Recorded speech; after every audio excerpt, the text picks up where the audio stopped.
This video is a recording of a question and answer session on Alfred North Whitehead and his work Religion in the Making with Professor Russell Duvernoy.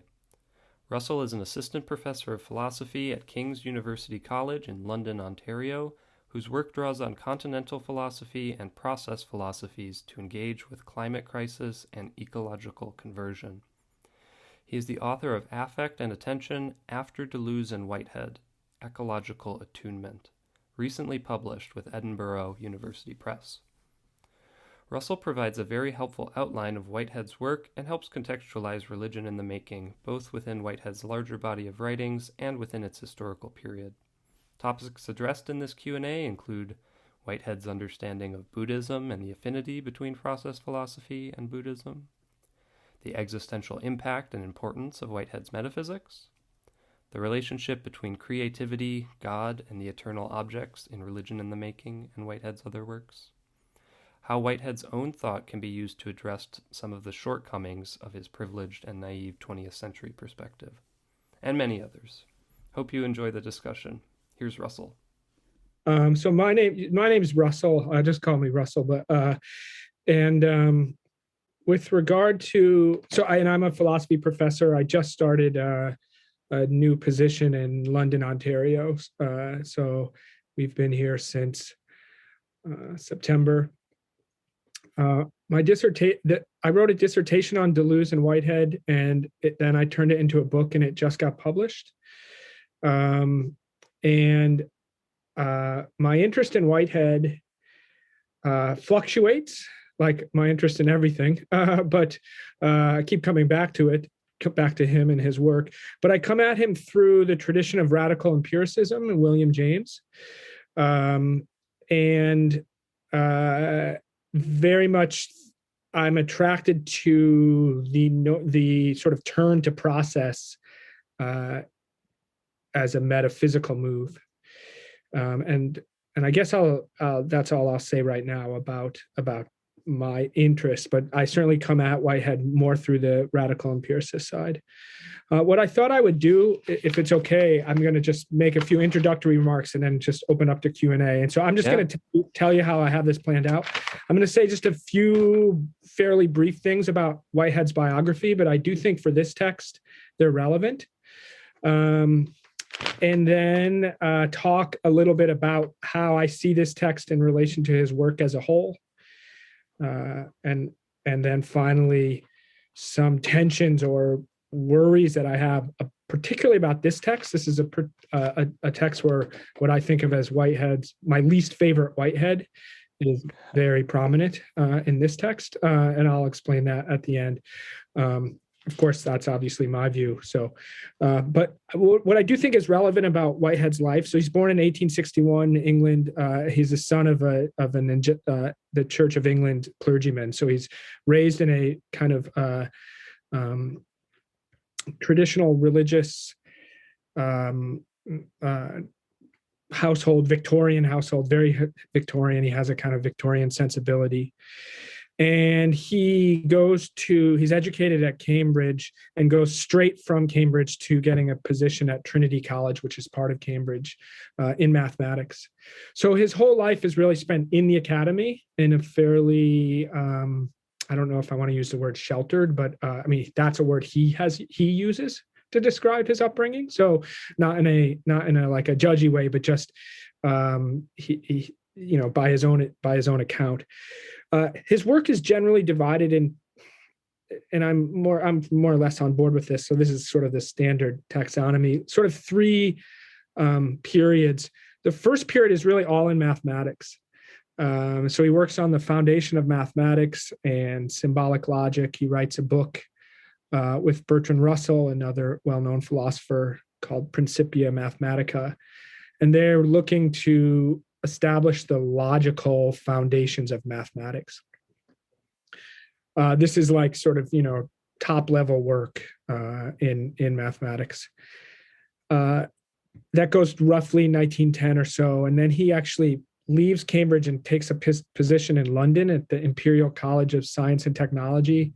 And there his work is focused really on physics. So still not philosophy. In fact, he's philosophical, but it's very pretty much technical physics stuff. He's in dialogue with the new theory of special relativity with Einstein, has a different interpretation. And as I was just reading today, so this is not my specialty in Whitehead, but I was just reading this today. He had it was not until 2008 that they were able to empirically test something that differed between his theory and Einstein's theory. And as it turned out, the test favored Einstein. But for a long time, I mean, so this is pretty technical stuff that wouldn't be the layperson's in the layperson's jargon necessarily, but I mention it just to sort of show the way in which Whitehead arrives at philosophy. I think it's relevant that in 1918, his son Eric is killed in the First World War. He's shot down while he's a pilot in the Royal Air Force. And Whitehead increasingly turns towards philosophy after that. And then he gets an invitation, and this tells you a lot about how much has changed in academia, but he gets an invitation to join the philosophy department at Harvard in 1924. He has no degree in philosophy, he has no training in philosophy, he has not published anything in philosophy, but his work in mathematics and science and physics and sort of the philosophy of physics is certainly enough for them to say, hey, do you want to come join the philosophy department? There's a joke out there. I'd be surprised if Whitehead said this because he was a very humble person, but the joke is the first philosophy lecture he ever attended was one he gave. So I don't know. But in any case, he did not have official philosophical training, but he goes to Harvard in 1924.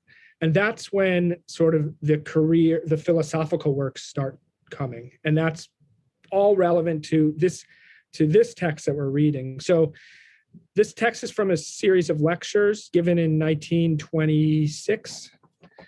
And so it's really his second philosophy work, I would say. The first is called Science in the Modern World in 1925. And these Religion in the Making and Science in the Modern World have a lot in common. And then they follow pretty rapidly through the 20s and early 30s. So a book called Symbolism, a little book, which I highly recommend, in 1927, a book called Function of Reason in 1929, and then, of course, Process and Reality in 1929, Adventure of Ideas, and then there's a little bit of a break in Modes of Thought. The final book is in 1938. Also, I highly recommend that one. So this text is, by that point, Whitehead is in his 60s or early 60s. So he's not a young person, but his philosophical work sort of come at very late in his thinking. And they show rapid development. So there's, he is working out ideas really quickly in the 20s. There's a bunch of scholarship that's just coming out now. So they're just publishing. They managed to find student lecture notes from his first year at Harvard. And, it's the situation's sort of different. It's not like he's teaching intro to philosophy. They're basically like, just go teach whatever. So he's essentially working out his own ideas. And they found it would be more like a graduate seminar. And so they just published 3 different student notes. One of the students in the class was a very sort of like a write down every word that Whitehead said type note taker, and they managed to find those. And so they just were published in the last year, and people are kind of pouring through to see when he gets to the ideas that show up in Process and Reality. And that's relevant to this book, Religion in the Making, because we can see some real similarities, but also some differences. So I'm going to say just a few things about this book, and then I'll be done. I was struck as I was rereading it in preparation here by the way that it exhibits what I would call Whitehead's method, Whitehead's way of approaching problems. So he says that he calls what he does speculative philosophy, but he says that speculative philosophy has both a rational and an empirical side. And all his works sort of kind of try to balance those two. This book, to me, leans more towards the rational than the empirical, but there is the chapter on religious experience. And he's not really a traditional rationalist. He really thinks experience is very important. It also exhibits in the preface, right? He says that he is interested in these lectures in thinking about the permanent elements or the stable order in the world, apart from which there could be no changing world. And so this really struck me too.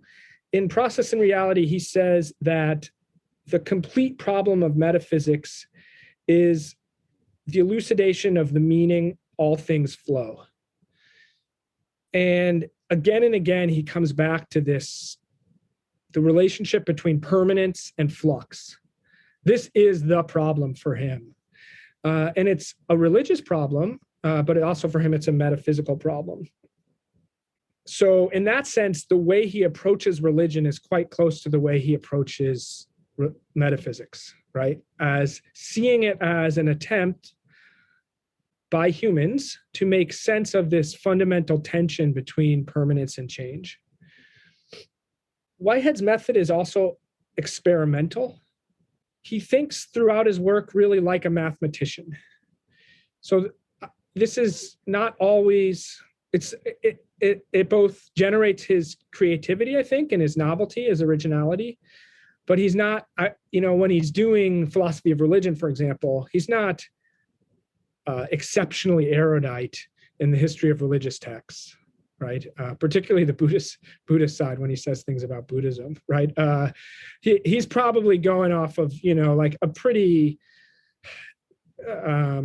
certainly not really a specialist understanding, and certainly not a practitioner's understanding by any means, right? It's a very external, even I would use the word stereotyped view in some ways when he says things about Buddhism.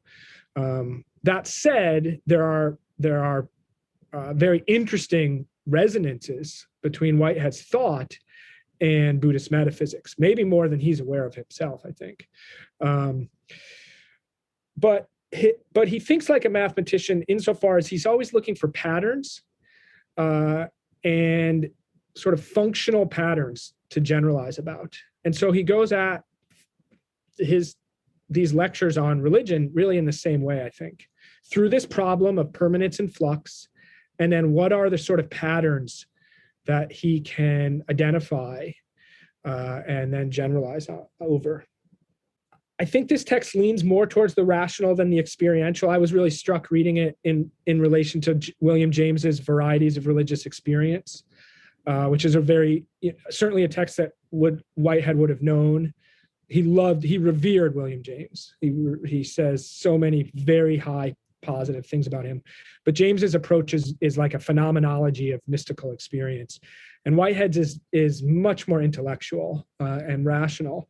But his notion of rationalism is not reductive. So he is he has logical chops. He knows formal logic and formal mathematics, but he consistently talks about how life is much more than these things. So he wants to combine a kind of rationalism with a really inclusive sense of the possibilities. And in this regard, he is kind of a critic of reductive rationalism and reductive, and also sort of reductive philosophy.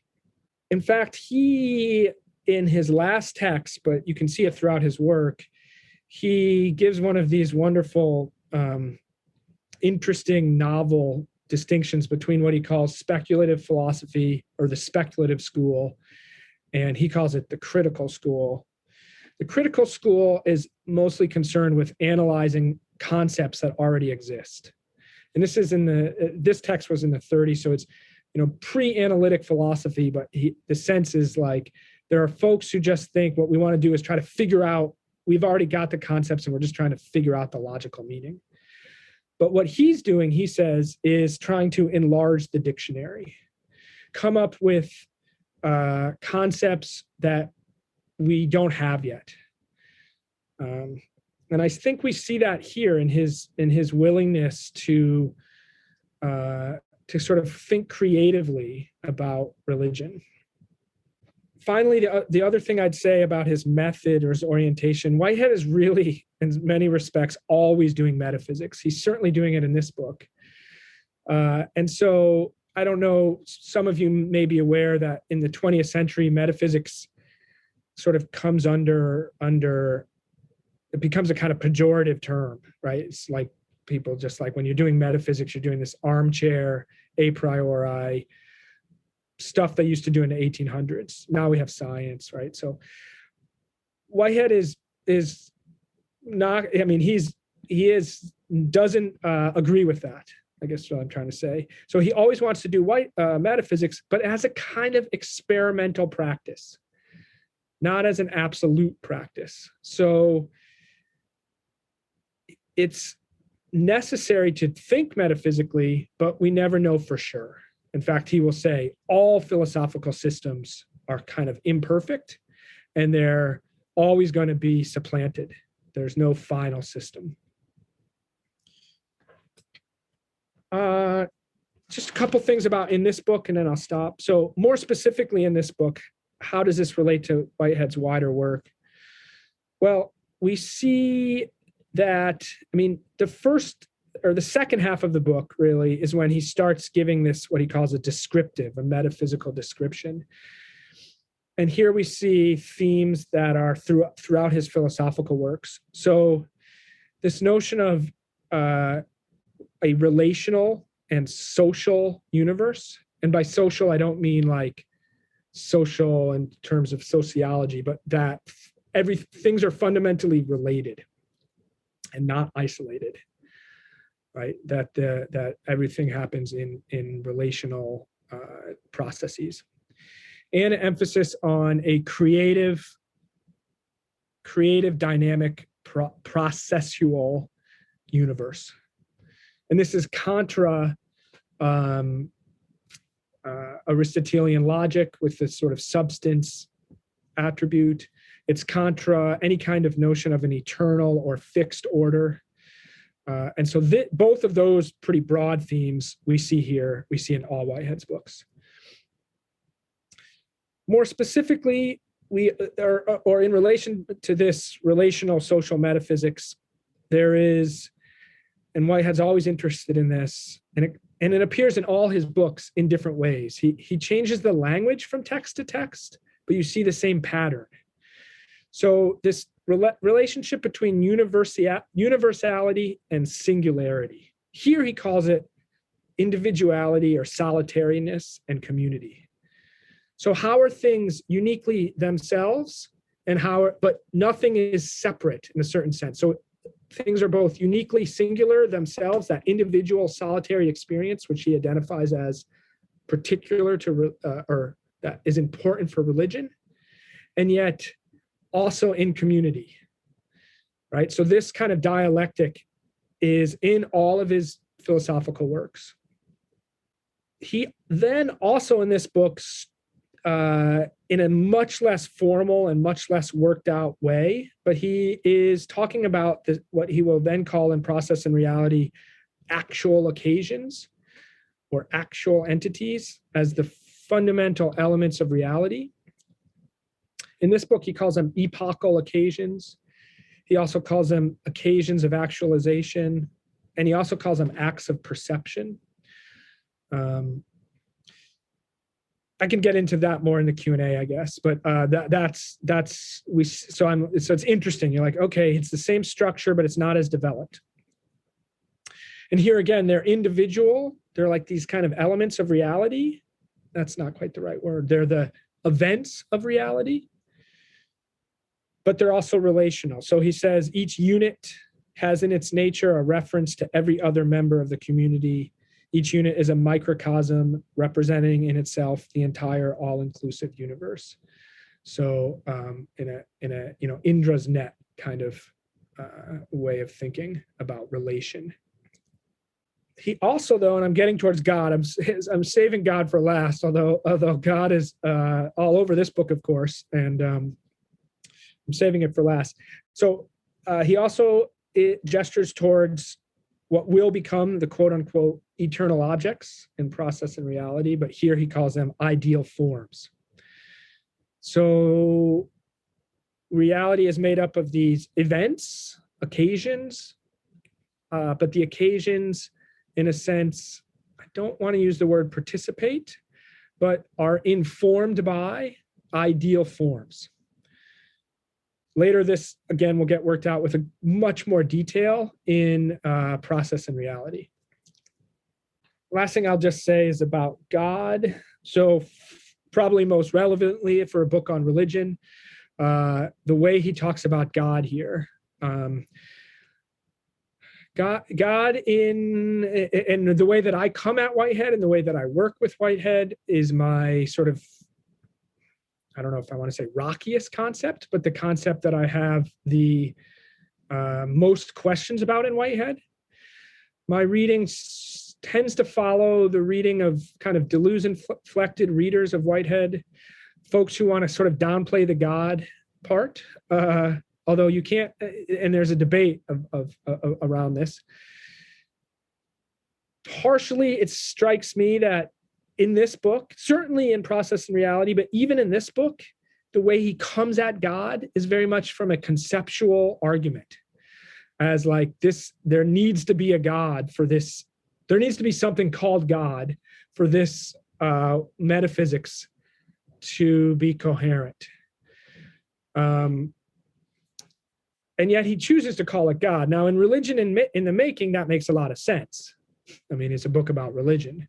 And as he identifies in this book, the God question is the religious question, right? Or at least that's what he says.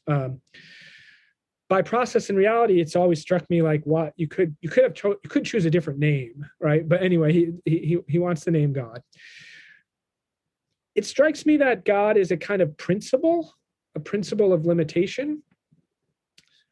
And he lays out these three possibilities. Here is when he's doing sort of his descriptive exegetical work on just religion as such. This struck me as, I think, fairly accurate. I'd be curious what others who think about these things thought. But when he says there's sort of three possibilities for this concept, one is what he identifies with East Asian thought in impersonal order, then the Semitic personal individual entity, and then a kind of pantheism. He never goes back to that in this book and sort of situates his own description of God in relation to that. I read it as a kind of combination between 1 and 3, between the impersonal order and the pantheism, which he notes are the inverse of each other. I read it as sort of trying to split the difference, but I wonder. But this is the last thing I'll say about God. In this text, in Process and Reality, he adds something to his description of God. So in this text, he's mostly talking about God as kind of like the condition or principle of limitation, but also that includes all the potential possibilities, right? In Process and Reality, that he calls that the primordial nature of God. That the primordial nature is that God, as he puts it, is the unlimited conceptual potentiality. But he adds what he calls the consequent nature of God in Process and Reality, which is, in effect, the way that as reality unfolds, it affects and changes God. And so in Process and Reality, he will say that God suffers with the world.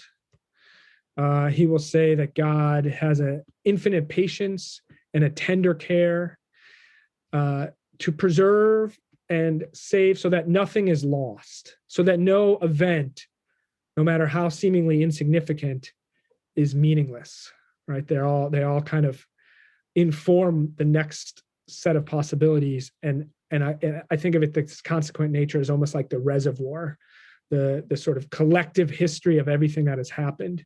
That's the consequent nature of God.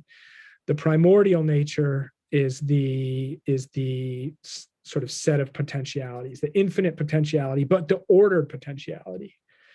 Because without that, then you can't really explain why anything happens. I think that's how it gets there. I don't remember what time I started talking. No worries. Yeah, that was excellent. That already led us in a lot of directions I think we want to go here. So I'll sneak in a first question here that will probably lead us some interesting directions. I think we're all very interested in this question of Whitehead and Buddhism in particular. Both Whitehead's sort of perspective on Buddhism in this text, which we took issue with at a number of times, which you already touched on briefly, but then also beyond the text, how Buddhism and process thought have interacted, and the synergy that people have found there after Whitehead, and potentially any tensions that may exist. Where do they differ? So very broad question, but if you could share your thoughts on Whitehead and Buddhism, I know that's something we'd all appreciate. Great. Thanks. Yeah, thank you. Yeah, I'll share some thoughts to get us started, and then maybe another question will come up. Because there's sort of two ways there's several ways to approach the question. I'll say that, the process theology school that comes out of Whitehead really comes out of Charles Hartshorne's reading of Whitehead, who is much more of a rationalist, say, than I am. And really is interested. Someone mentioned the theodicy earlier. Is really interested in Whitehead's theodicy because is really interested in the problem of evil, but is kind of committed to the concept of God, right? And so this school, the process theology school, really goes in that direction. I'm more interested in the empiricist, speculative empiricists, or radical empiricists, or Deleuze's transcendental empiricism. That comes out of Whitehead, I think, in many regards, but isn't as concerned with the theodicy, right? So I'll just say that as a kind of caveat for how I'm going to approach the question.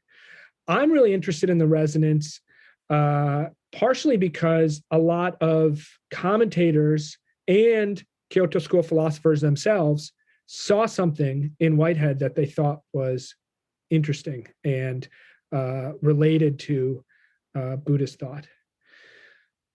I don't think that Whitehead himself, I know actually on this one, that Whitehead himself is not aware of this, right? I'd be interested to hear what it was specifically that you took issue with, but we can see, his reading of Buddhism is pretty superficial, right? And it's also an indication. I skipped this part because I over-prepared remarks, but it's an indication of one of the things that Whitehead sometimes does when he's doing sort of social philosophy or description or historical description. He's not very reflective about his own situatedness, his own history, and so he's just giving a kind of standard British reading in the late 1800s, early 1900s of Buddhism, right? So that isn't. I don't think that's what the Kyoto School philosophers were interested in at all. What they're interested in is this relational structure of experience and the way in which the logic that Whitehead starts to develop and gesture towards is non-substantial. So he does not describe things in terms of essences or substances. He describes things in terms of relational occasions and events. And this is very similar, although I think Buddhist thought is that part's very complicated because it's vast, right? But this concept of dependent origination in Mahayana Buddhism is, I think, quite resonant with Whitehead's metaphysics, Whitehead's analysis of actual occasions.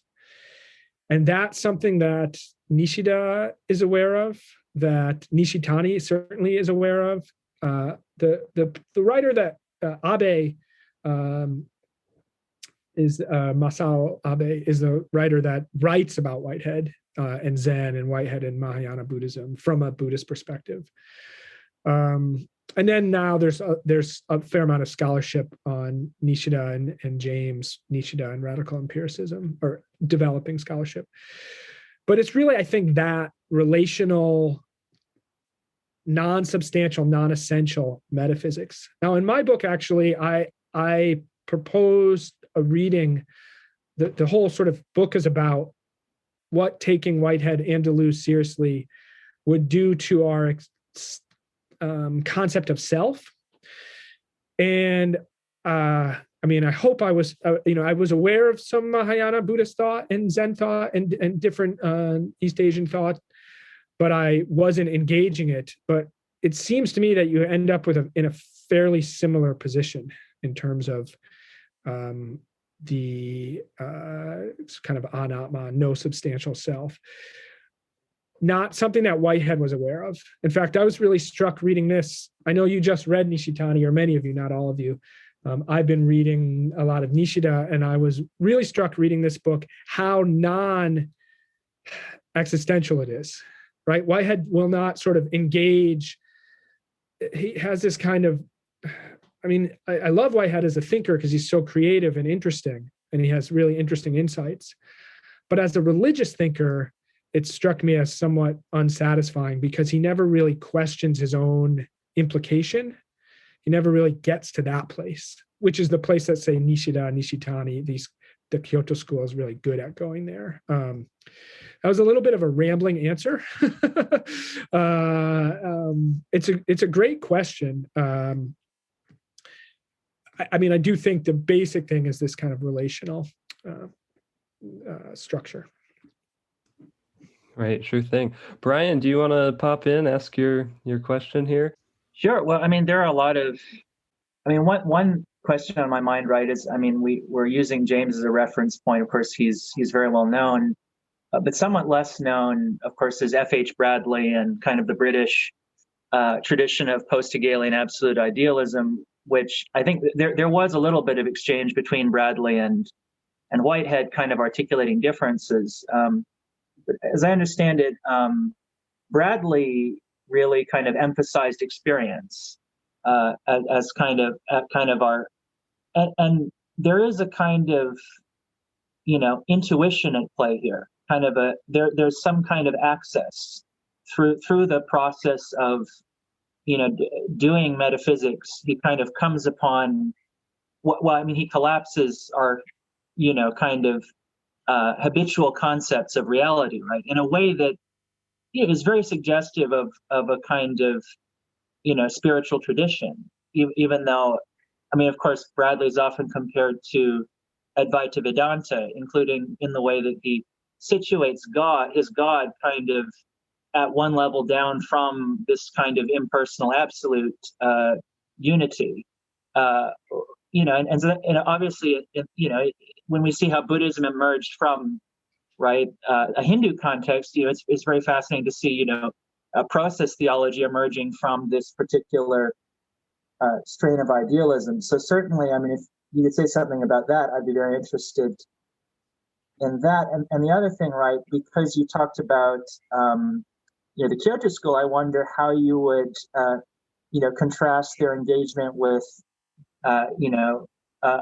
process theology with how would you connect this to phenomenology, right? And kind of, they're oriented to German idealism and also to, things like Heidegger. And so if you could contrast kind of the Whiteheadian or process theology perspective with that, I'd be very intrigued by that.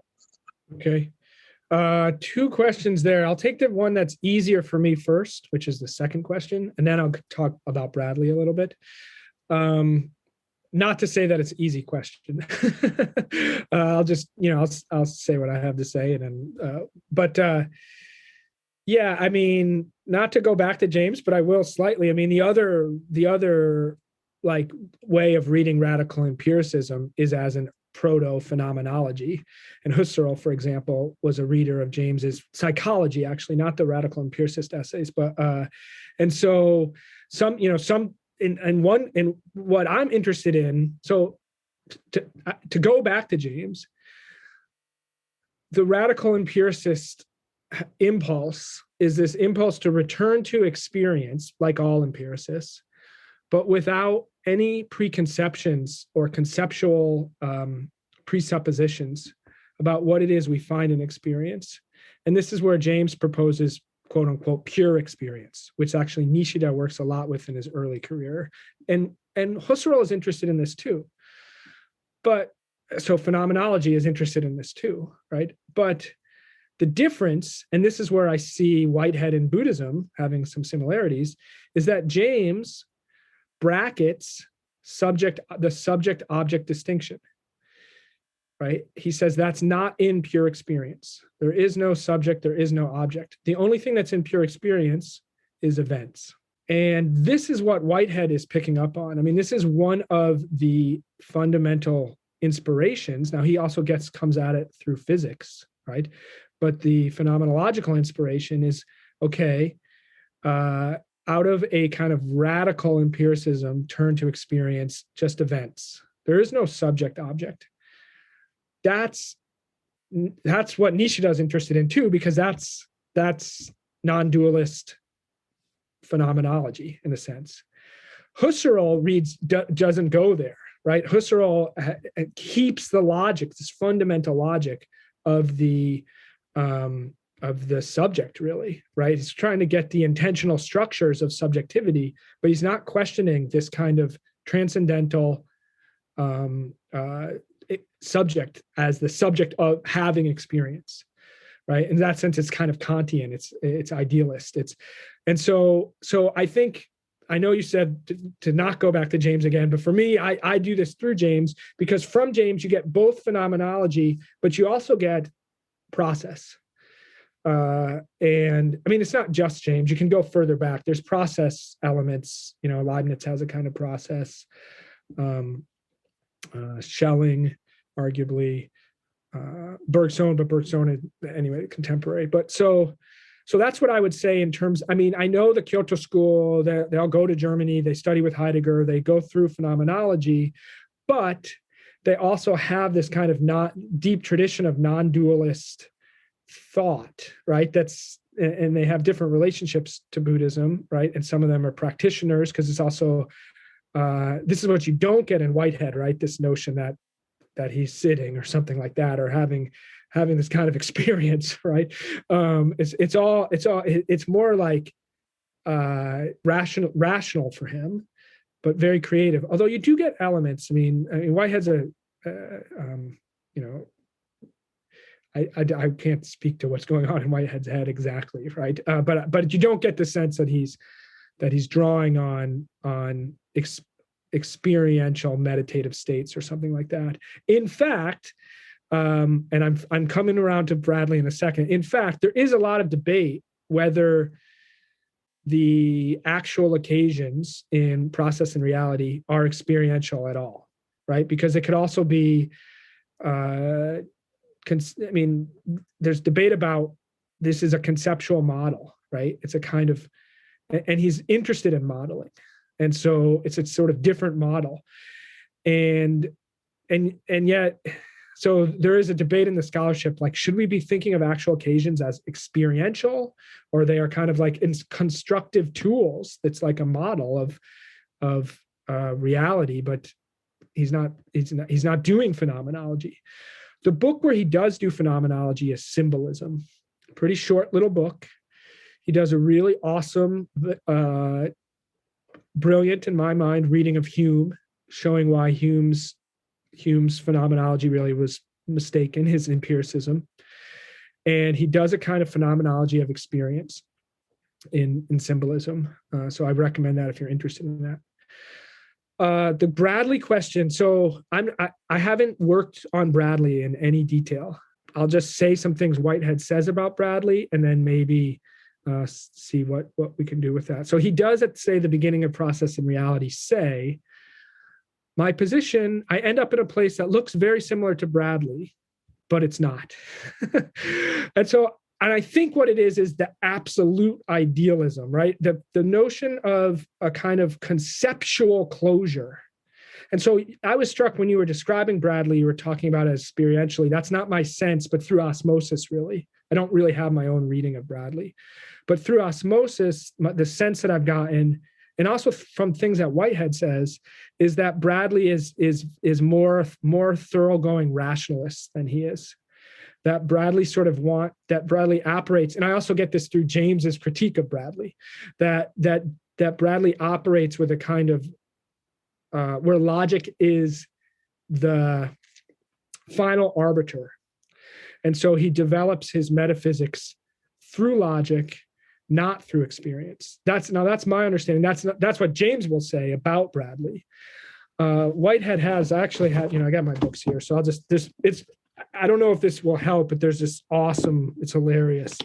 You don't often hear the word hilarious with Whitehead, but I actually think he's quite funny from time. He's very dry, but he says, and this is one of his it's this funny line. Let me see if I can find it.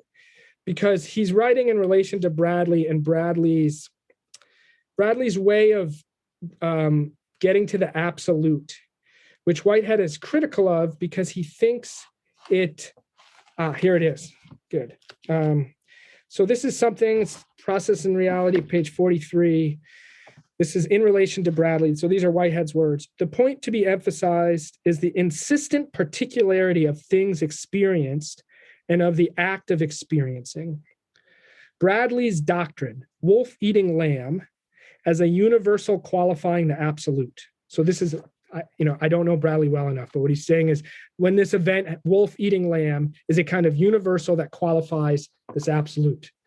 He says it's a travesty of the evidence. That wolf ate that lamb at that spot at that time. The wolf knew it, the lamb knew it, and the carrion birds knew it. And that's Whitehead attempting to be, it is funny, I actually think. It's like, but dry. But I think through osmosis, so correct me if I'm wrong, that the critique, at least from Whitehead, is that Bradley kind of leaves experience behind to get to this absolute. And in so doing, it's a question about language, really, because for Whitehead, you cannot conceptualize in language the full reality. And that's why he's saying that wolf ate that lamb at that time, at that spot. And there's something particular that cannot be propositionalized. And and we all must always kind of keep that in our thought. But anyway, I'll stop. That's yeah. Does that make some sense? Yeah. It does, and just as a quick thing, I mean, of course, that's a fascinating thing, right? In the way that they seem to be recapitulating the debates within kind of classical and medieval Indian philosophy over universals between Buddhist and Hindu philosophers. Kind of whether one knows the universal first or the particular, and obviously it's not exactly the same in European philosophy as it is in Indian philosophy, but very close resonances. I do think, though, it may be that Bradley kind of he constructs a logical presentation, but isn't that just like post Kant? I think this is the case, that it doesn't mean that it's not experientially based. It's just inadmissible. You can't, he can't tell you that that's how he came to this intuition. He can't say I realized Brahman or something. That would not be admissible. Right. So I don't know. In that sense, what Bradley is saying is that reality as we experience it, he does want to get to a kind of non-conceptual tasting of things as they are, and he thinks that it's the particularity that we're projecting onto immediate experience in a way. Like that immediate experience is just is this kind of non-dual. So it's so interesting the way then that obviously his discourse is so at odds with Whitehead's, obviously, I would imagine that many people post Whitehead who are interested in process theology, have been interested in it as kind of, connecting it to their own spiritual practice or, contemplative experiences in that sense. But obviously, what it kind of shows that the word experience is kind of a slippery word too, right? I mean, one other thing I'll just say, because that triggered another. I think the other issue with Bradley, and again, like this may not be fair to Bradley. It's probably not. I mean, philosophy has sometimes been described as just a history of misreadings, where like each great philosopher has their own reading. But anyway, but I do think, and I'm curious what you would say. Whitehead wants to keep a kind of openness so that the kind of dynamic processes of of God or of the universe or of reality are open to change in a way that I think the kind of absolute in Bradley is not, because it's a sort of eternal perfection, right? And to me, that is, but again, correct me if I'm wrong. So that would be a way in which the conceptual is, it's not so much the experiential necessarily on that one. And I agree, the word experience is notoriously challenging. And Whitehead's not always precise in how he uses it, right? But I think the conceptual difference is the degree to which Whitehead wants to build in a kind of inherent fallibilism to any metaphysical system, but to his system for sure, so that it's fundamentally open. This is why creativity is the ultimate of ultimates by the time it gets to process and reality. And I think he thinks, and again, some of this is James's critique of Bradley, that Bradley closes it, right? It becomes this perfection. It becomes this kind of absolute perfect. Again, there's probably lots more nuance in Bradley than that, I would say. But that when you were talking, that was the other piece that I think is important. This notion of an open kind of I wouldn't use the word self-correcting. I mean, people talk about emergent now. That's not Whitehead's language, but it maps on well to sort of that kind of talk these days, which is why some kind of scientists are interested in Whitehead, not so interested in Bradley, for better or worse, but they see that in it. But anyway, I think there's an interesting project to be done. I don't think I'm going to be the one who does it, to go back and reread Bradley now. I can't think of anyone off the top of my head who's doing this, but I think it would be a really interesting project, since there's a lot of renewed interest on Whitehead, to reread Bradley and really put them in dialogue with each other. Some of it has been through, I want to give the time to somebody else, but I just want to note that some of it is through looking at the roots of British liberalism, kind of, in the lead up to World War I, and figures like R.G. Collingwood, and sort of the rationale for a politics that is liberal but not individualist in the same way, in the kind of classical liberal tradition. So kind of a liberal, a more with more of a role for the state, which obviously becomes a whole thing when it happens to be the British Empire, right? So that's a complex issue, but that's fascinating. I mean, I said I was going to say some of my least favorite Whitehead things, and then I just was talking too much. But Whitehead's very naive would be the nicest word. But I just his notion of progress and the things he says when he starts talking. I mean, he's like kind of like, what a great 19th century we just had, and it's like.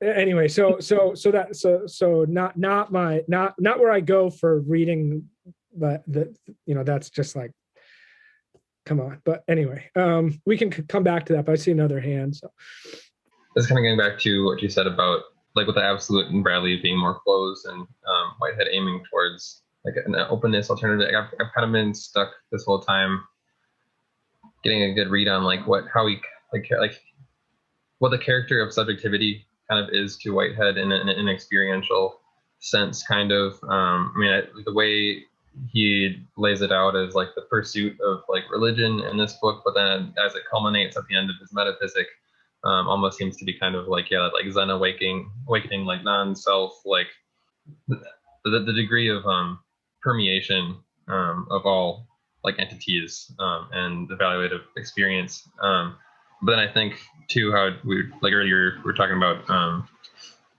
like he still chooses to use the word God through the end of it, and despite the scale of this like universal process, accounting for becoming is still characterizes it in terms of like value and sensation and like those tertiary qualities.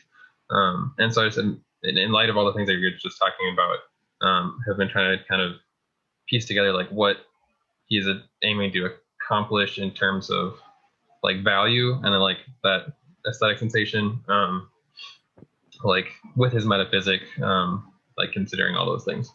Good. That's awesome. Thanks for the question, because that leads me to yeah, that's a really good question. The first part of the question is really hard to answer, and I hadn't ever heard it quite posed that way. So that's nice. Like in terms of like what's he actually think about this sort of subjective experience of subjectivity. I mean, symbolism again. I mean, that's one of my favorites, but that's where I would go for that. But it's not very. His language is so formal, I guess, in a kind of way, and so abstract, sort of, that it's hard to get that kind of feel. You know what I mean? That you get of when I don't know, just because I know you guys just read Nishitani, so that's why I keep referencing. But like, it's hard to get that kind of feel about. It's almost like he's not present. I mean, he is. He thinks their books are wonderful and they're very generous in other ways, but you don't get a lot of that. Like, I guess the way I would put it, you don't get a lot of that sense that he's putting his own heart and soul on the line when he's doing it. But so that's just to say I find that question interesting. But in terms of value, I'll talk some about that, because that gets at what there's the social complacency, we might say, in Whitehead's thinking. And, there's ways whenever you're reading a thinker from another time and place, there's going to be things you notice, right? And so there's, you kind of make your own negotiations with that. But I do think the question of value is where it becomes formal in his thought, right? So I think about this and I've written on this and I continue to think about it a lot.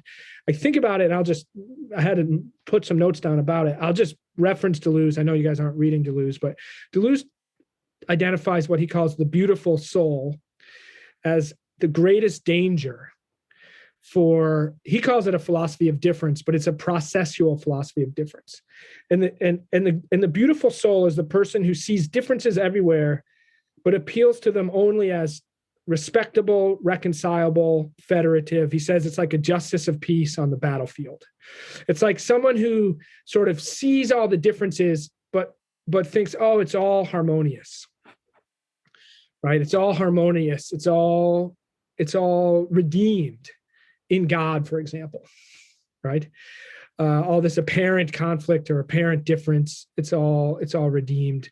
It's all harmonious. And I really worry that Whitehead has that strain sometimes in his thinking, right? And then when you combine that with his kind of way of narrating colonialism, for example, or, like his sort of self-interested complacency, really. I mean, by all accounts, Whitehead was a very generous, humble human being. So I'm not talking about him as necessarily as a human being, but his awareness of the material structures, the history, so when you combine that with this potential sort of notion of God as kind of the redeeming, harmonious whole that we're all a part of, there's a real risk of Whitehead's metaphysics and Whitehead's thought as a kind of what Deleuze would call this perfect example of the beautiful soul, like someone who just sees, it's a process, right? But it's all good. right? And you don't, and there, and so that's to say, again, I think it's a really good question. And in this book, he talks about, he has this value structure, right? He says everything has value in three ways: for itself, for others, and for the objective world, he calls it. This structure is in all his books. So the realization of the event is as an event of valuation. And he thinks value permeates the universe. So this is actually something I love about Whitehead. Feeling is throughout the universe. Someone mentioned panpsychism earlier. It might have been you. This is one of the kind of new turn to panpsychism. This is something I like in Whitehead. There is no non-feeling, like everything is feeling. The universe is sort of events of feeling. Feeling is not unique to humans. It's not even unique to organic or animate beings. It's by degrees. Right? So valuation just is what it is to sort of be real.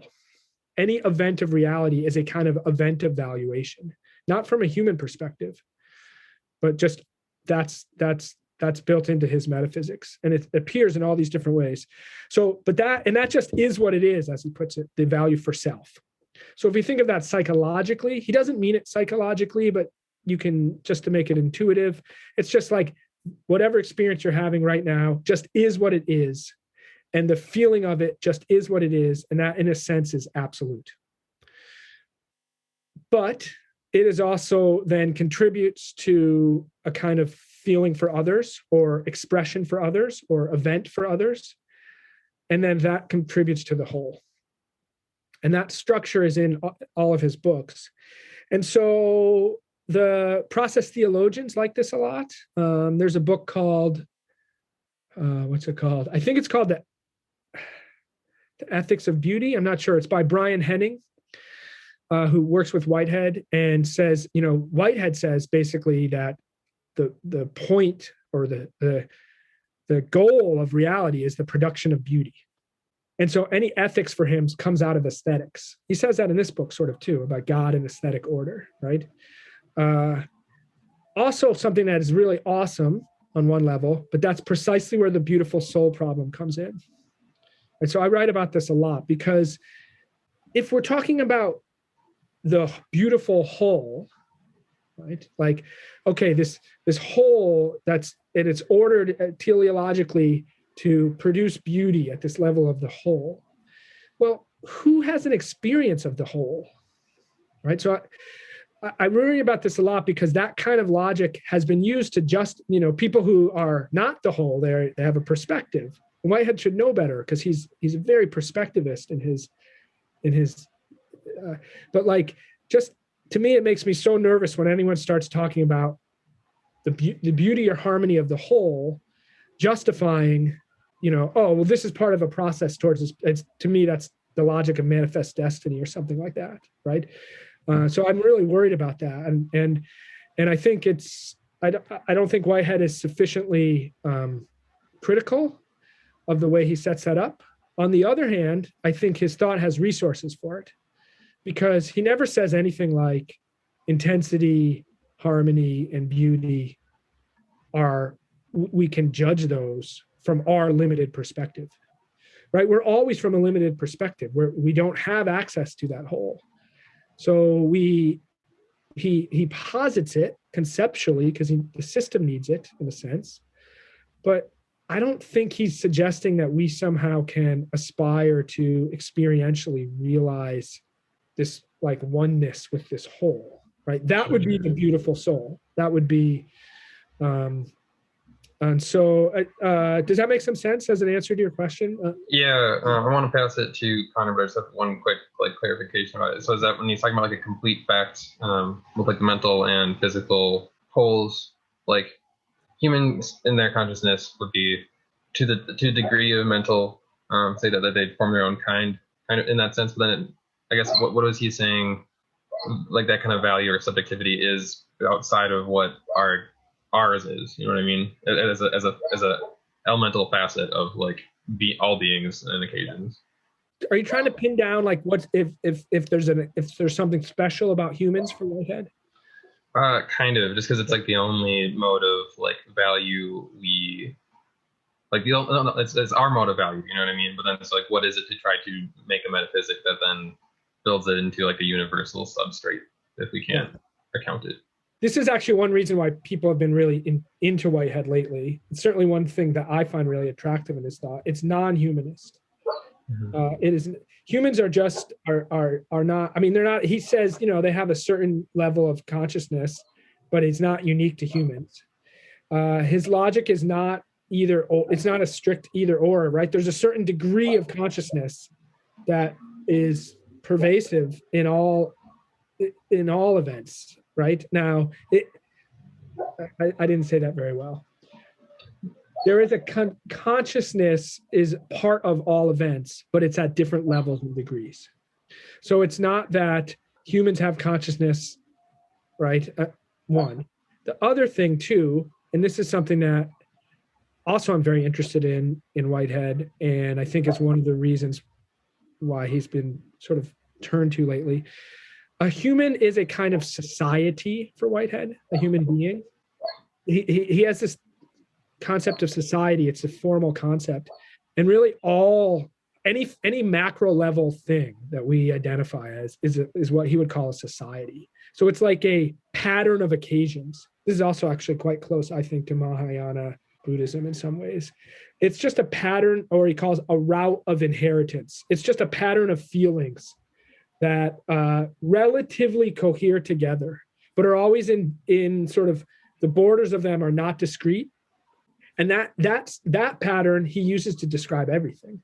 In Modes of Thought, really awesome book. I recommend that one a lot. He has a chapter, Nature Lifeless, which he calls the Newtonian, Humean version, and then Nature Alive, which is what he's going for. And he talks about how, plants are democracies, he says. They don't have, and animals aren't actually, because they tend to have certain events, brain events, kind of take precedence, but it's all events all throughout, right? And it's this kind of rough society is the technical term in process and reality. So I don't know that I'm fully answering your question, but I think it's speculative. If you're going to go at it or sort of skeptically, it seems kind of far-fetched perhaps to some kinds of minds, but it's this kind of framework for approaching things that describes, you start paying attention differently, actually. And I do think a lot of what he says is there's been a lot of research in different kinds of cognition, non-human cognition, since Whitehead was writing. And a lot of what he says, it's not like all, it's not the same stuff necessarily, but it's a lot more plausible maybe than it might have been at some point. I don't know that answers the question about I'll stop there, I guess. No, I think you got it. I have some other phrasing to work on, but I'll Connor hop in while I figure that out. Yeah, so I was wondering about the three formative elements and their roles in interaction.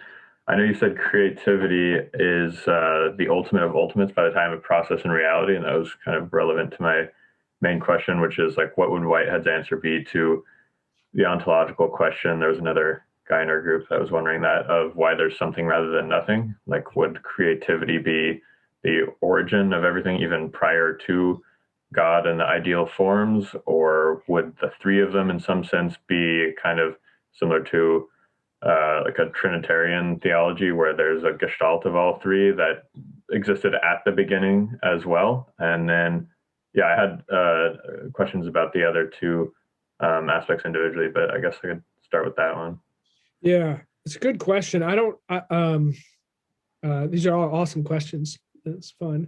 I'm really hesitant to answer that fundamental, how Whitehead answers, why is there something rather than nothing? I feel like he just dodges it. Or, so dodge it would be if you like that question. I don't really care about it.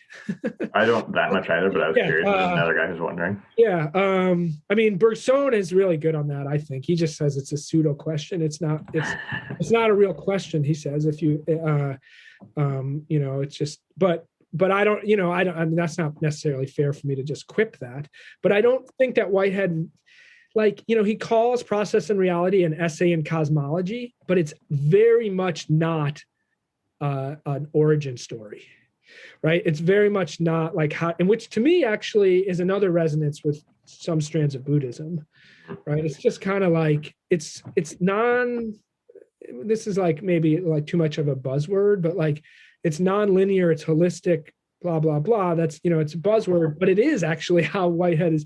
He proposes in Process and Reality. So it's funny here, there's 3 elements. In the beginning, he's like, there's 28 categories. And then it's just like, and it's just like start. And it's the first 5 pages. You're like, what the heck is he talking about? And you can't really understand it until you kind of have worked with it. And they all kind of play off each other.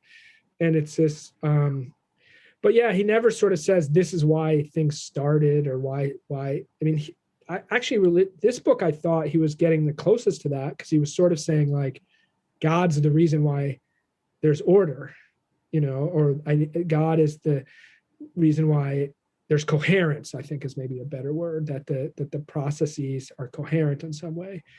So it's not a great answer to your question. And I don't know, Jared at one point had said there's some people interested in Neoplatonism, and not a specialty of mine.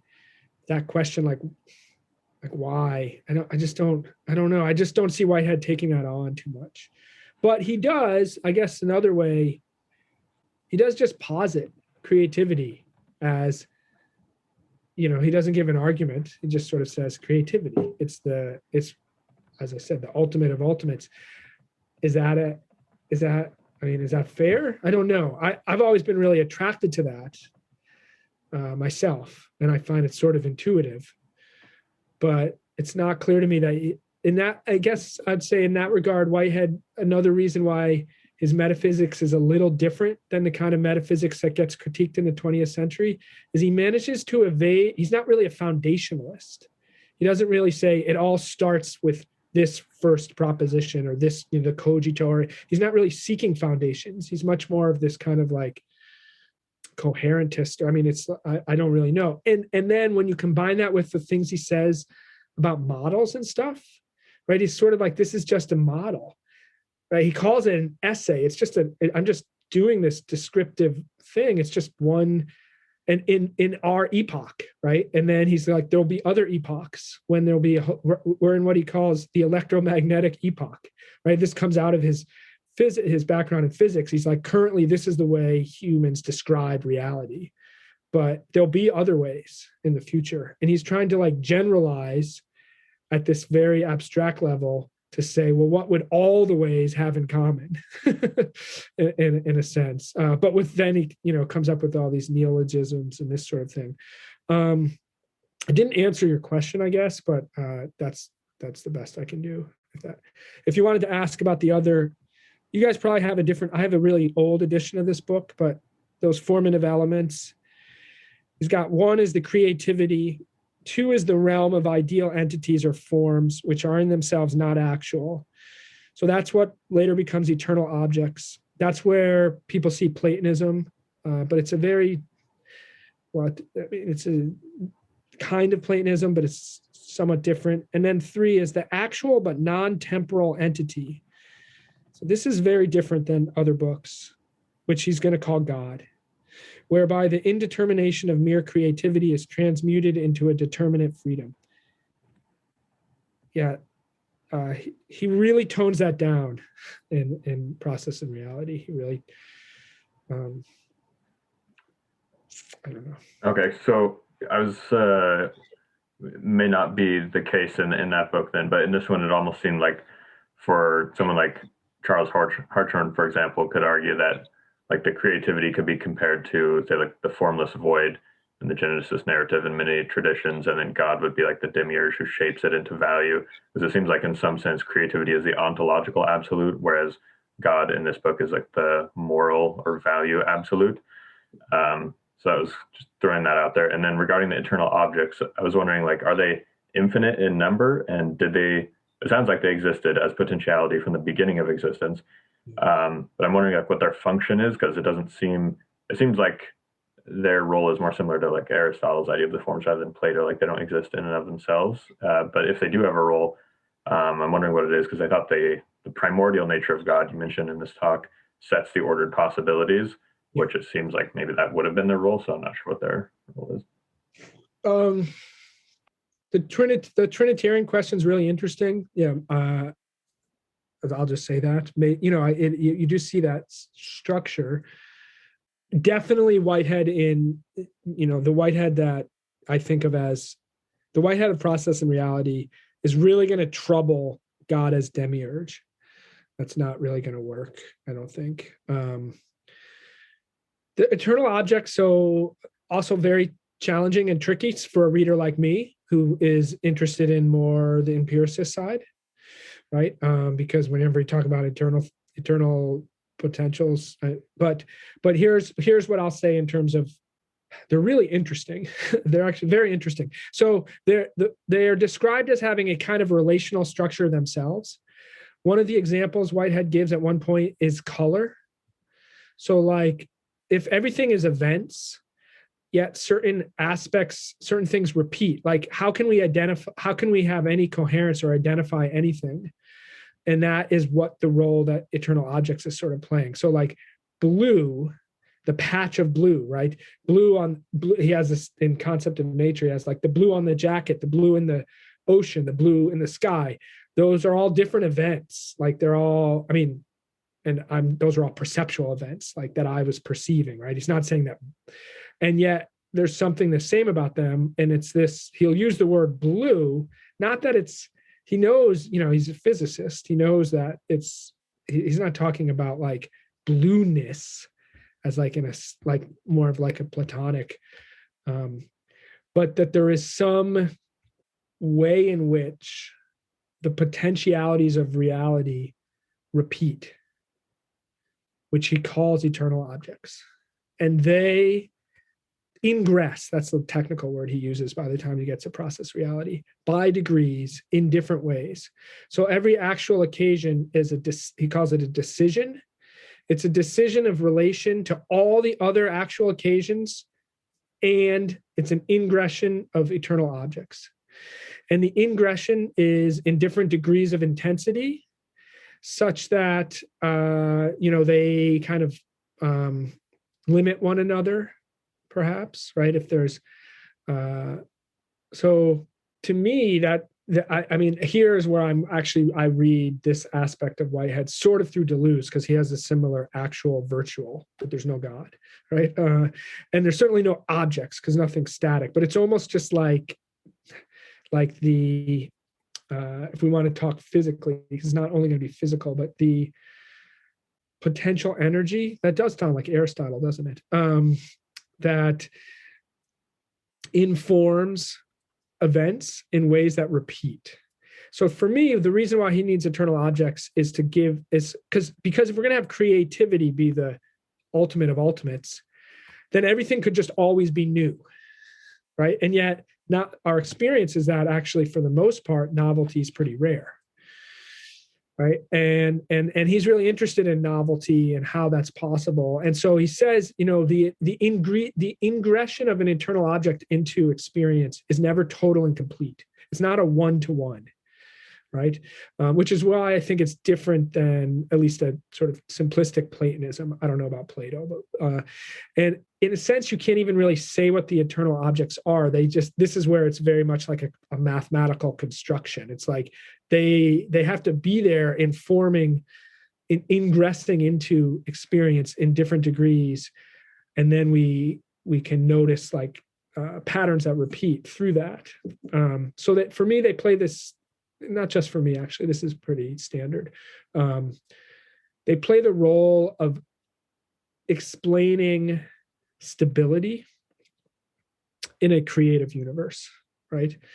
And then in this book, it's like God is the sort of like groups all of them or something.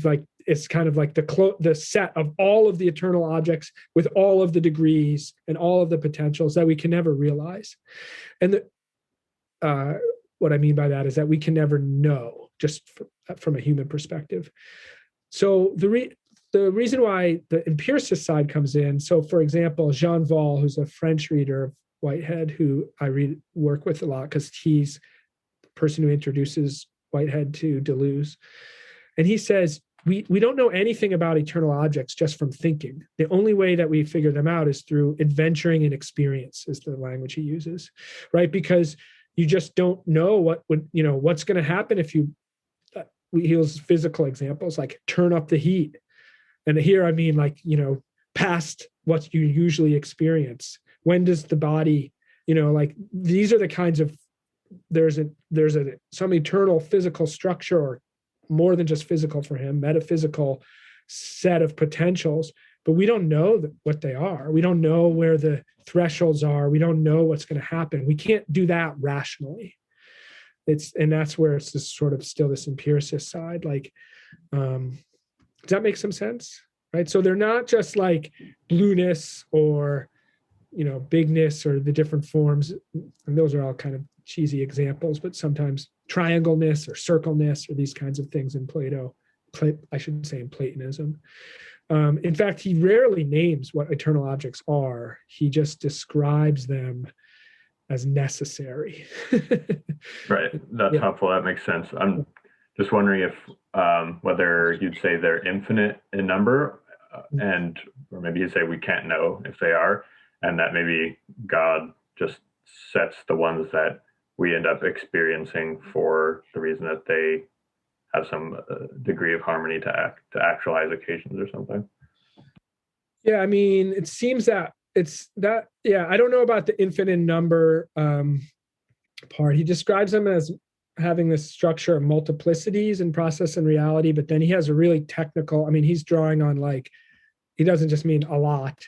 He's drawing on the mathematical concept of multiplicity, which is from set theory, which is why they're relational, which is why you can't and so I don't know enough because I don't, there's different ways to define infinity. I haven't ever actually thought about tracking through when Whitehead uses the word infinity, because I would think he would only use that word in a fairly technical sense, given his mathematical background. But certainly he would be very sympathetic with this notion that that eternal objects, almost on principle, are more than humans at any one time can sort of delineate or know. Yeah, because that's part of this sort of commitment to creativity, but also creativity wedded in a kind of open temporal sort of potential. He does actually talk about infinite potentiality. He does use that word. So as far as the second part of the question with this book in particular, and this is God as this kind of condition of harmony, and that's why I was really struck that he doesn't have the consequent nature of God, because in Process and Reality he then stresses the consequent nature of God is what he calls incomplete. Right. And so God is it's not a closed, perfect harmony. And it's not a predetermined harmony like in Leibniz, because he's also thinking about Leibniz a lot. It's not that God's got all the possibilities laid out and just makes the best possible universe. It's not that at all. Right. The universe can be more or less harmonious. It can be. And then his conception of harmony is actually a human or non-human, right? It's kind of it's not a moral concept. And yet he makes it sound like moral sometimes, especially in this book. And that's the part that always makes me a little nervous, I guess, versus the process theologians, I think, like that part, right? I know Hartshorne does, right? I have read Hartshorne. And so that's, and it is, it's, if the process of, the problem of theodicy, if that's a living problem for you, because for some reason you are committed to kind of omnipotence and benevolence, then it is awesome. He does give this new kind of nuance if you want to hold on to that. It's never been my problem. So I haven't tracked that as much. It's not a living problem for me. I'm not convinced he resolves it. Maybe you can tell. But anyway, there's a couple other hands. Great. Well, I think I'd just like to ask the question kind of, there are certain affinities that we can draw with Buddhism, right? But a very important question here is which Buddhism, right? Because, I mean, there are things about Buddhism that are very appealing to a kind of, non-foundationalist worldview. And then there are things that are just really not, right? And in a sense, I mean, we think of, Buddhism, and, in Tibetan Buddhism, of course, you get that kind of the maximum, but it's there in other schools of Buddhism. You've got very strong mythic elements, right? A kind of, I would think, non-naturalistic and non-materialistic in its worldview, fundamentally, right? With kind of, I was very struck in the passages we read, right, where he's contrasting Buddha and Christ. But if you look at it from very early on, I mean, the person of the Buddha, right? I mean, he had relics. They venerated him as higher than a god. He is the supreme, the maximal. I mean, the only reason Buddhism is atheist is because Buddha is the supreme I don't want to use the word category. I don't know some precise, but it's the supreme value is Buddha. They're definitely kind of nominalism or momentariness, interrelatedness, and kind of no self, right? These are all things that kind of fit in very well with, Western secular Buddhist approaches. But it just seems to me that, kind of if we were to bring to bear, more Asian Buddhisms, it would become a trickier proposition. And then we would have to say, well, so why then is process theology potentially still, why would it be better to engage, right, kind of Eastern thought from that perspective as opposed to more of a traditional Western metaphysics, right? Given that, like Jewish and Islamic metaphysics and also, in many ways a shared tradition, and also, right, there are strong parallels with kind of Hindu tradition. So in that sense, I mean, I just wonder if maybe, in a sense, we're getting further away from a dialogue with Buddhism if we're, kind of committed to a very novel postmodern perspective. The one other thing, which is and I'd like to hear your take on, and a much shorter question would be, in many ways, Whitehead's conception of God, right, seems to be, a non-ultimate kind of demiurgic, fake kind of God, which is very close to the Hindu conception of Ishvara, right? As who he didn't make the world, but he kind of is like the principle that ensures karma, and he in many ways the way that he kind of collects events, right? That sounds a lot like the Hindu god Ishvara. Buddhism has explicitly, right, negated that and said they have these arguments, just a total takedown of that kind of a god. And I wonder then, so how would somebody in the process tradition, especially somebody who wants to kind of work with traditional Buddhism, like how would they address that issue? Yeah, I don't know. That's my short answer. But the first question I can do a little more with, and then I'll get. That's really interesting. I'm not a very. I know some things about Vedanta, but mostly only through backwards as I sort of continue to educate myself in the early roots of Indian thought because of my interest in Buddhist thought. I don't know that. So I'm certainly not wedded to any kind of argument that Whitehead is a unique or even particularly necessary way to get to have a rich or important encounter between quote unquote Western thought and Buddhist thought or Eastern thought.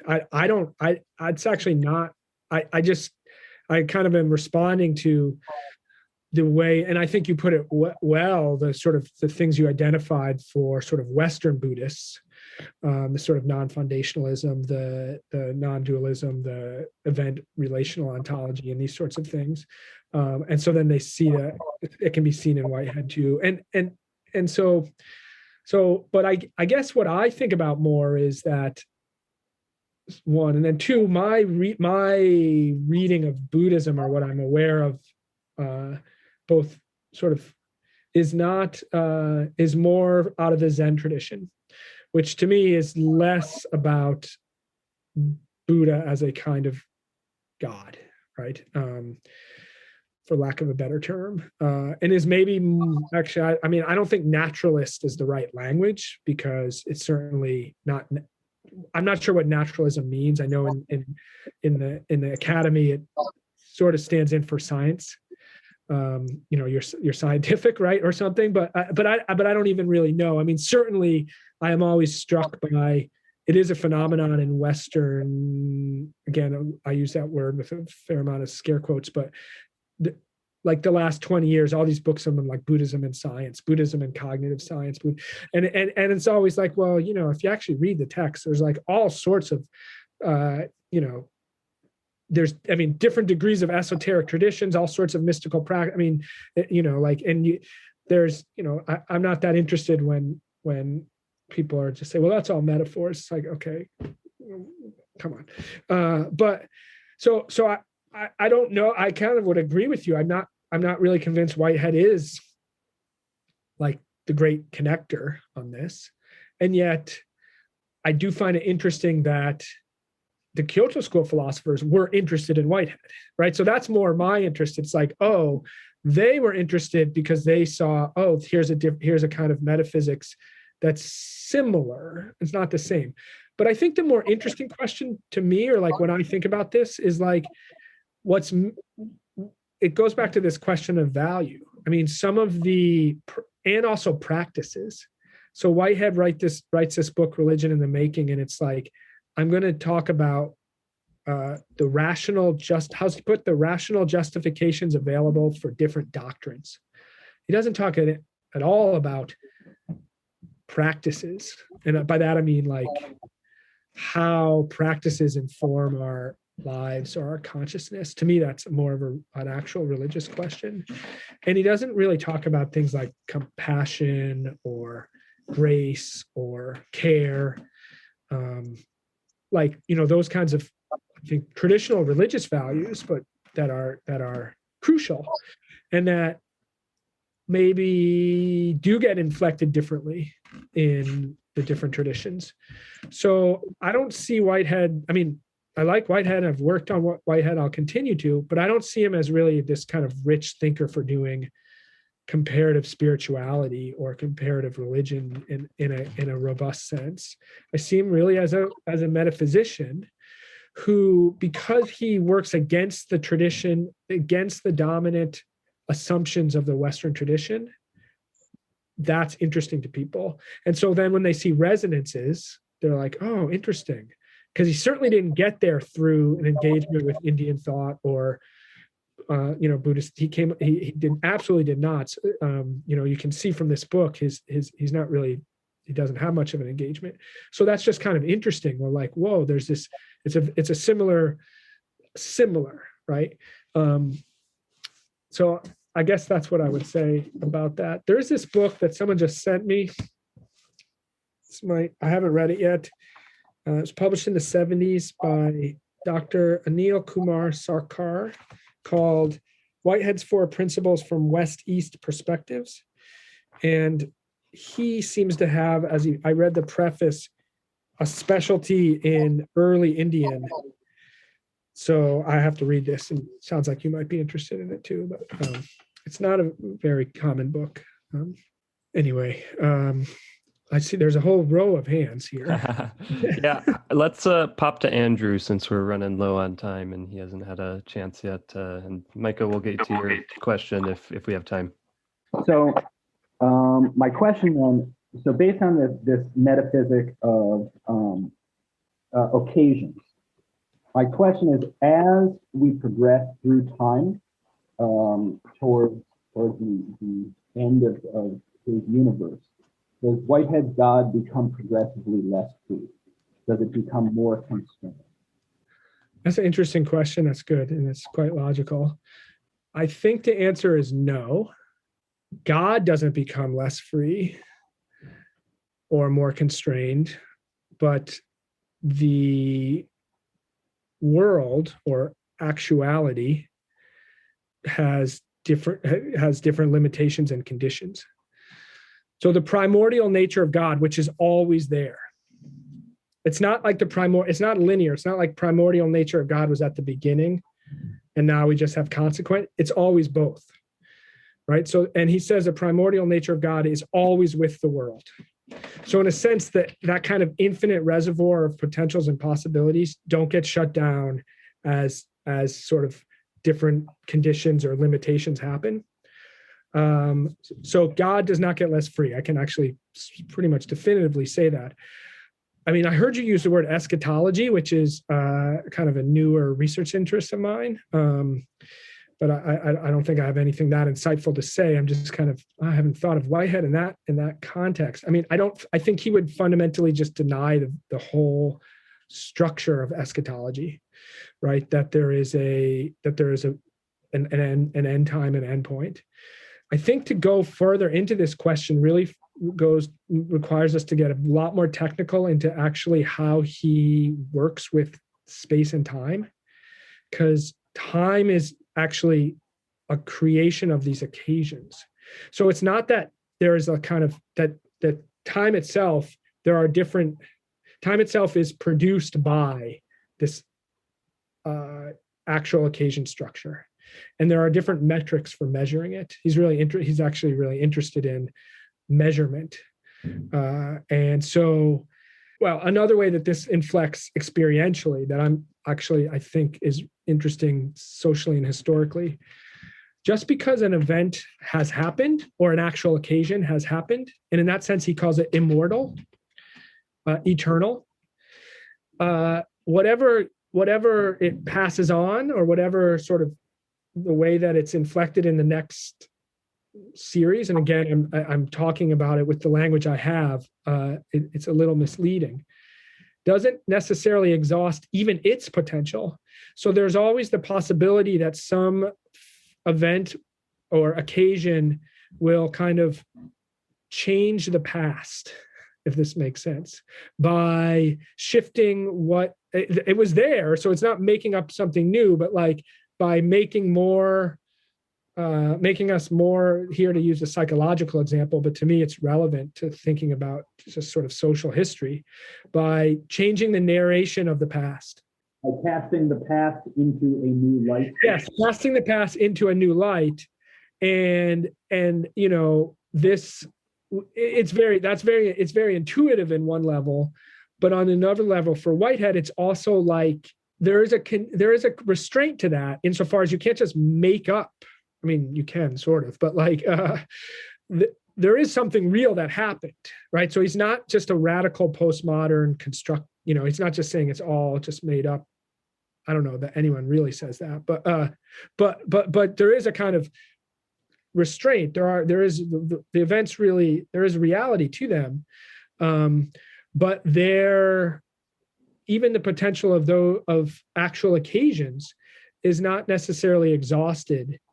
And then you add onto that the eternal objects and God. And so it's not the case that it's like this kind of getting less and less possibilities as we make more and more decisions. I think, and this is why he really insists on the fallibilism of any systematic thought, because he wants to hold open this kind of emergent, creative, dynamic process that I don't think he thinks is something that ends, right? And so then again, I almost think he doesn't think it's something that begins. It's like right. Those are kind of the wrong ways to approach it for him. So anyway, that's what I'll say. Thanks for the questions. Yeah, thanks, Andrew. All right, could we close out with Micah's question? Have time for one more? All right, go ahead, Micah.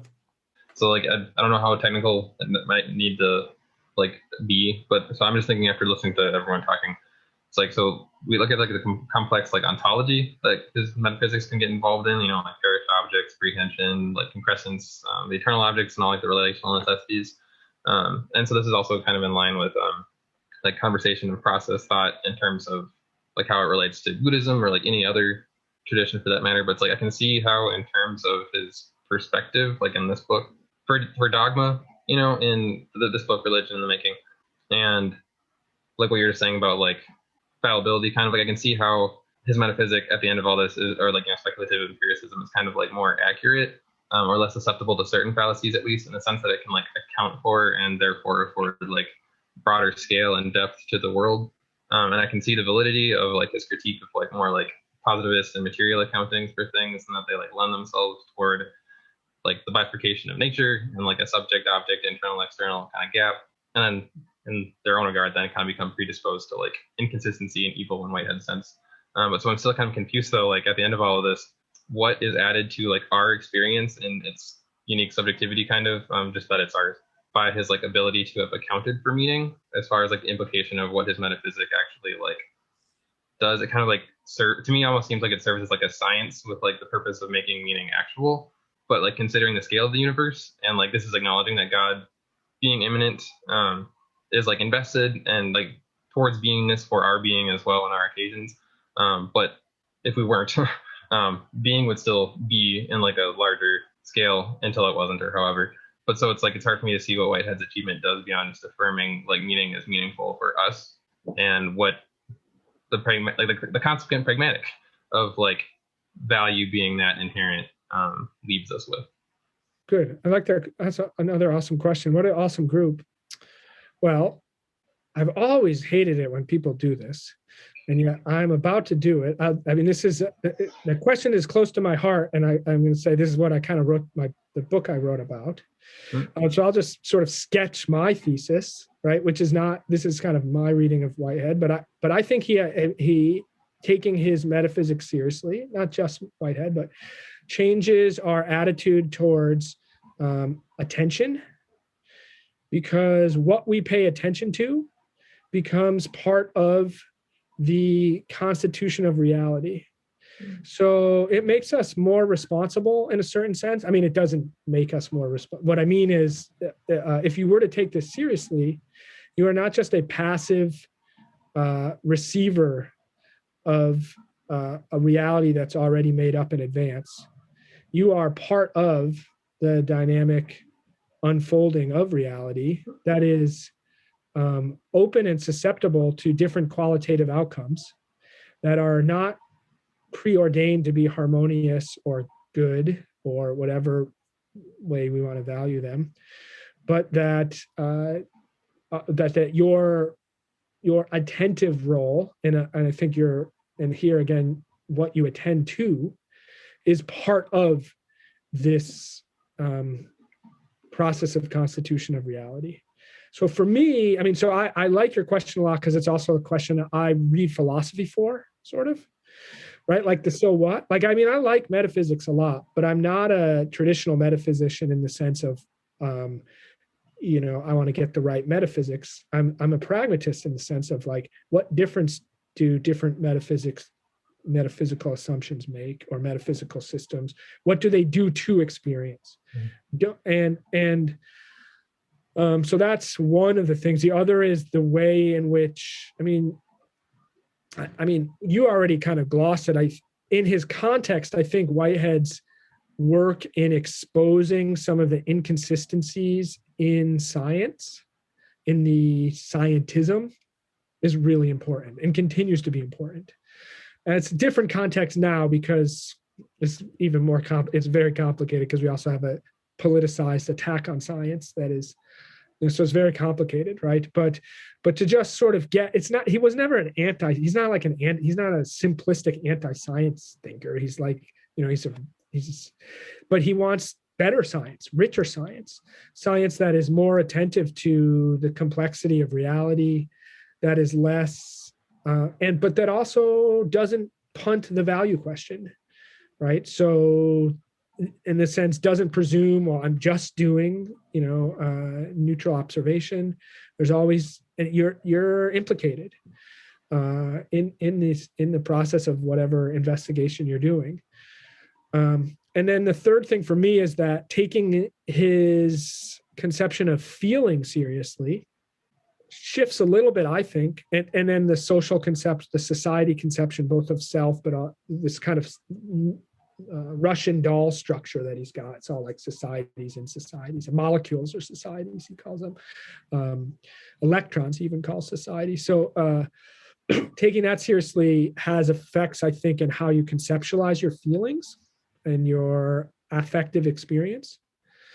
So I would say all those things. However, I will also say that I have a Zen practice, and I take much more stock in sort of religious teaching from religious traditions with regard to like how to try to be a good person or how to try to live than I do from reading Whitehead, right? So at the end of the day, it's like, if depending what you mean by subjective, what's the subjective lesson or what's the real wisdom here? Philosophy's love of wisdom. I mean, I think there is a wisdom, but I don't think it's not necessarily his concern, right? In the sense of like, that's not really why he's writing the books. That's not really his angle.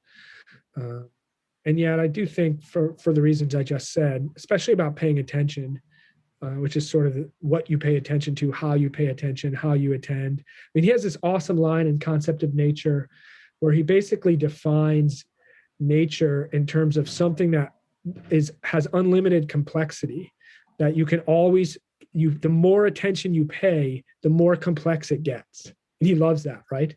And what he's saying is part of the problem is we have these simplistic structures and presuppositions that cause us to not pay attention. And then we get these self-fulfilling bad theories because we're not even looking, we're just looking at what we are already expecting to find.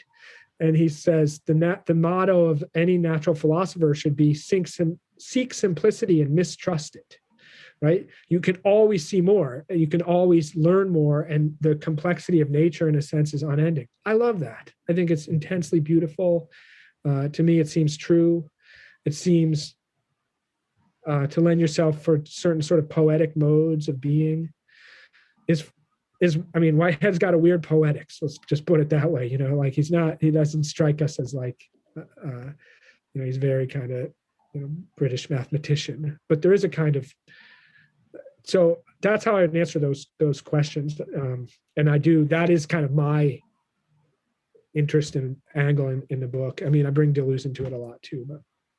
All righty. Well, this was a really wonderful question and answer session here, and I certainly found a lot of illumination in all these things we explored. So thank you, everyone, for your wonderful and well thought out questions, and thank you, Russell, for all your expertise and attentiveness in responding here. So, and any closing thoughts that you have here as we wrap up?